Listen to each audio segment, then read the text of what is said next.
بإحسان إلى يوم الدين أما بعد সম্মানিত দূরের ও কাছের দর্শক ও শ্রোতা মণ্ডলী, আল্লাহ রাব্বুল আলামিনের অশেষ মেহেরবানিতে আমরা শুরু করতে যাচ্ছি শাইখুল ইসলাম মুহাম্মদ ইবনে আব্দুল ওয়াহাব রচিত বহুল প্রসিদ্ধ পরিচিত কিতাবুত তাওহীদের 53তম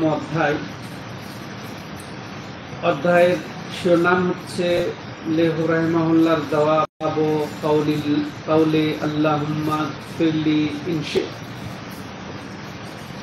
এর মর্ম হলো যে হে আল্লাহ, তুমি চাইলে আমাকে ক্ষমা করে দাও, এরকম বলার হুকুম সংক্রান্ত অধ্যায়। এটা বলার হুকুম কি? তো এটা লেহু রাহিমাহুল্লাহ এটা বর্ণনার জন্যই অধ্যায় এটা শিরোনাম দিয়েছেন যে এই আল্লাহ তুমি আমাকে চাইলে ক্ষমা করে দাও, এরকম বলা জায়েজ নয়। এটা প্রমাণ করার জন্যই মূলত অধ্যায় রচনা করেছেন। তো এটা জায়েজ নয় কি জন্যে? এটা জায়েজ না হওয়ার কারণ এটা আল্লাহর সাথে তার ইচ্ছাকে জড়িয়ে দেওয়া, যে তুমি চাইলে আমাকে মাফ করো। কথাটা কেমন না? আপনি যদি আচ্ছা তুমি মানুষকেও যদি কেউ বলে তুমি চাইলে আমাকে মাফ করে দাও, মানে আমি পুরোপুরি চাচ্ছি না, ভাই আপনি মাফ করে দেবেন, এটা কেমন কথা? বা মাফ করে দেন, চাইলে আপনি ইচ্ছা করে মাফ করে দিতে পারেন, মানে অতটা জরুরি না, আমার সমস্যা নেই। তাহলে এটা কি অমুখাপেক্ষিতা? আল্লাহ থেকে অমুখাপেক্ষিতা ফুটে ওঠে, যার কারণেই এটা জায়েজ নেই। এরকম জড়িয়ে দেওয়া উচিত না, আল্লাহর ইচ্ছার সাথে জড়িয়ে দেওয়া উচিত। যদিও সবকিছুই আল্লাহর ইচ্ছায় হয়, বিশেষ করে দোয়া হচ্ছে ইবাদত। আর এই যখন দোয়া আল্লাহর কাছে করব, দোয়া চাইবো, প্রার্থনা করব, তখন ইচ্ছার সাথে না জড়িয়ে আল্লাহর কাছে কাকুতি মিনতি বিনয় নম্রতার সাথে হে আল্লাহ তুমি ক্ষমা করে দাও, তুমি ক্ষমা করে দাও আল্লাহ, বারবার। আর আল্লাহ চাইলে তুমি ক্ষমা করে দাও, এটা অধ্যত্বপনা, এটা বেয়াদবি। আল্লাহর সাথে কথা বলার ক্ষেত্রে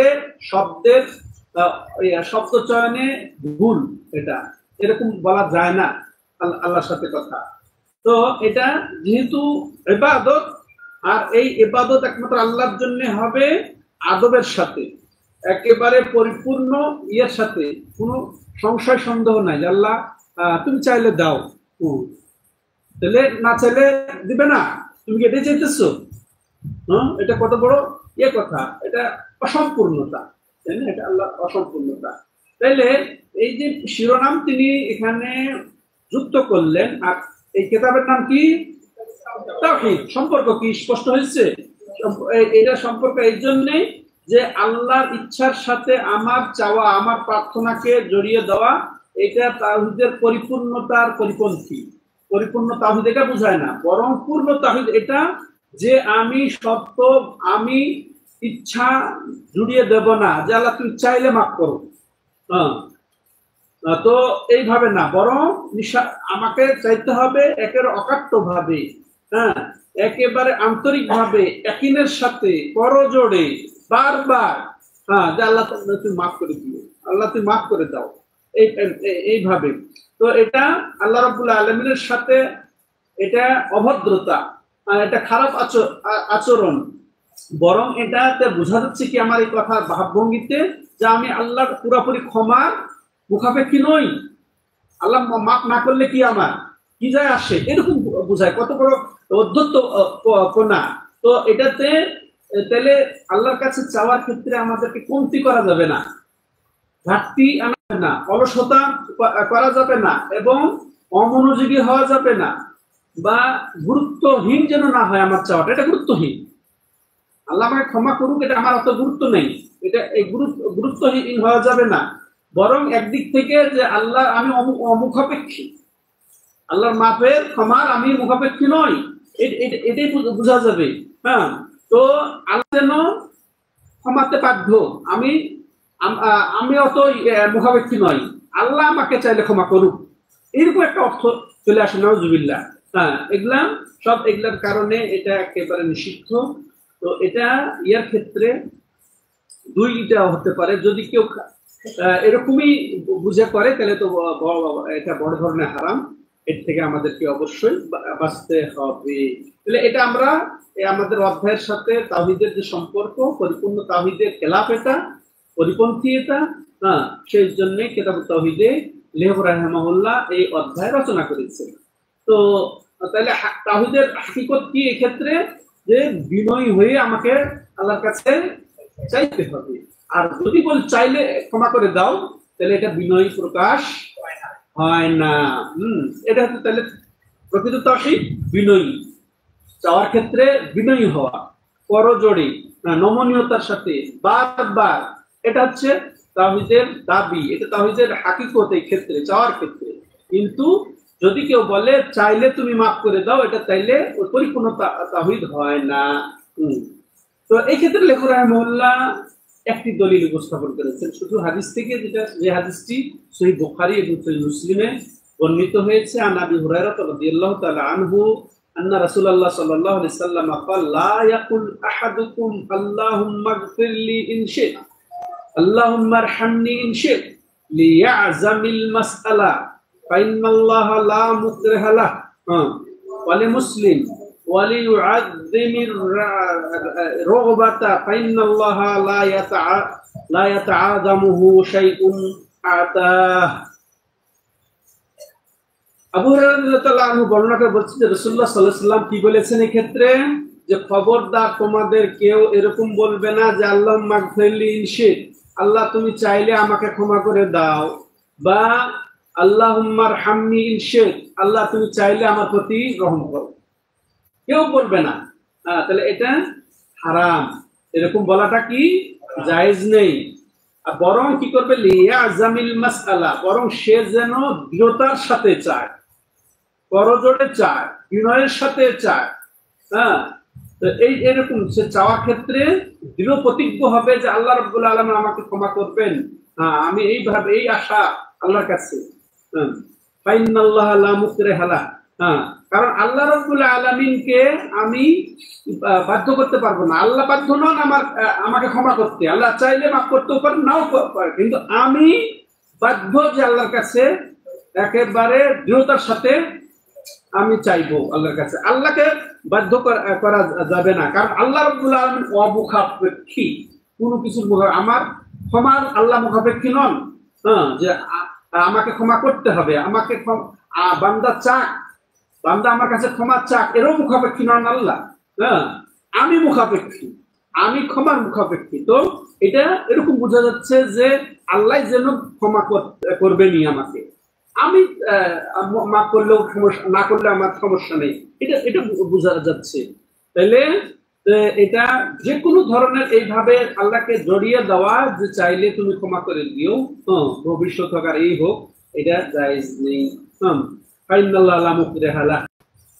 এরপরে মুসলিমের আলাদা বর্ণনায়, সহিহ মুসলিমের আলাদা বর্ণনায় এসেছে ওয়ালিউআযযিম রুগবাহ, সে যেন তার আশায় একেবারে কি হয়, আশাকে পূর্ণ আশা রেখেই, আশাকে বড় করেই সে যেন চায়, প্রত্যাশাটাকে বড় রাখবে, কমতি করবে না, কোনো ঘাটতি করবে না, কোনো চাওয়াতে অসম্পূর্ণ রাখবে না, বড় করেই আশাটাকে বড় করেই বুকে আশা একের পূর্ণ মাত্রায় রেখেই সে যেন চাইবে। ফাইনাল্লাহ লা ইয়াতাআযামুহু শাইউন আ'তাহ, কারণ কোনো কিছু বড় হতে পারে না আল্লাহ, কোন চাওয়া, হ্যাঁ, বা কারো চাওয়া, তার চাওয়া, এটা আল্লাহর চেয়ে বড় হতে পারে না, বা এটা বড় হতে পারে না, বরং এরকম ভাবে বলাটা এটা আল্লাহর অসম্পূর্ণতা যে এটা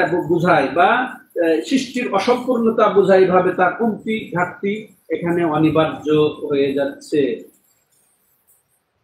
এই ছিল একটা হাদিস দ্বারাই, কিন্তু এই থেকে আমরা শিক্ষা যেটা নেব, এই হাদিস থেকে এটা বলে আমরা পরবর্তী অধ্যায়ে চলে যাব। এই হাদিস থেকে তাহলে আমরা জানতে পারলাম প্রথমত নিষেধ কি, যে আল্লাহর কাছে চাওয়ার ক্ষেত্রে তার ইচ্ছাকে জড়িয়ে দেওয়া, যে তুমি চাইলে মাফ করে দাও বা চাইলে আমাকে রহমত দান করো, এরকম, এটা কি নিষিদ্ধ, এটা হারাম। আর আমাদের কি এখানে আদেশ, আমাদেরকে কি ফলো করতে হবে, কি কি পালন করতে হবে, যে বিনা কিছু জড়িয়ে দেওয়া, বিনা শর্তে আল্লাহর কাছে চাইতে হবে। আল্লাহ চাওয়ার শর্ত আমাদেরকে আরোপ করা যাবে না। হ্যাঁ, আল্লাহর মাশিয়াত আরোপ করা যাবে না, ওটাকে জড়িয়ে না দিয়ে নিঃস্বার্থ ভাবে বিনা শর্তে আল্লাহর কাছে ওয়াগাদ বিশ্বাসের সাথে একেবারে আন্তরিকতার সাথে আমাদেরকে চাইতে হবে। তাহলে এখানে নিষেধ হচ্ছে কোন কিছু জড়িয়ে দেওয়া বা শর্ত আরোপ করে চাওয়া, নিষেধ।